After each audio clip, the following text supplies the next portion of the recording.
Long ago in ancient China, during the end of the Han Dynasty, there was a powerful warlord named Cao Cao. He had conquered much of northern China and wanted to unite the whole country under his rule. After defeating many enemies, Cao Cao led a huge army of more than 200,000 soldiers southward. He planned to defeat two remaining leaders, Liu Bei and Quan.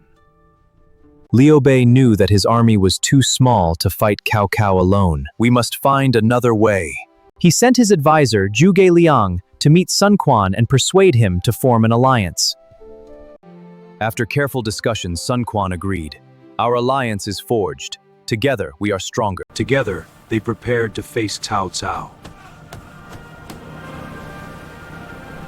The Allied forces were led by the talented commander Zhou Yu. Although their army was much smaller, they believed that good strategy could defeat a larger force. Soon, the two sides met near the Yangtze River at a place called the Battle of Red Cliffs. Cao Cao's soldiers came mostly from the north and were not used to fighting on ships. Ugh, I can't keep my madness! Many became seasick while traveling on the river. To reduce the movement of the ships, Cao Cao ordered his vessels to be chained together.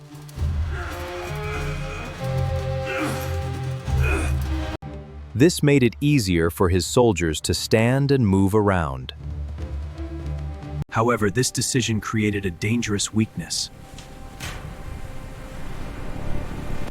Zhou Yu and his officers noticed the opportunity. One of Sun Quan's generals, Huang Gai, offered to carry out a risky plan. I will carry out this plan. He pretended to surrender to Cao Cao and sent a letter saying that he wished to join Cao Cao's side. I bring a letter of surrender from my master. Cao Cao believed the message and welcomed Huang Gai's surrender.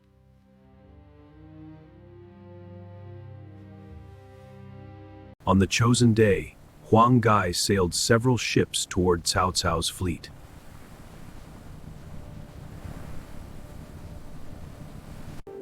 At first, everything appeared normal.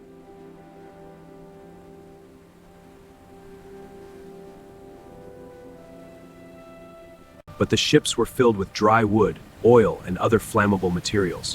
When they got close to Cao Cao's fleet, Huang Gai's men set them on fire and escaped in small boats. At that moment, a strong wind blew toward Cao Cao's ships. The burning vessels crashed into the chained fleet. Flames quickly spread from ship to ship. Soon, the river was covered with fire and smoke. Chaos broke out among Cao Cao's soldiers. Many ships were destroyed, and thousands of soldiers were forced to flee. The Allied forces launched an attack and pushed Cao Cao's army into a retreat.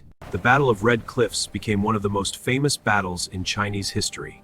It is remembered as a story of wisdom, teamwork, and strategy overcoming a much larger army. Thanks for watching. If you enjoyed this video, please like, subscribe, and turn on notifications. I'll see you in the next video.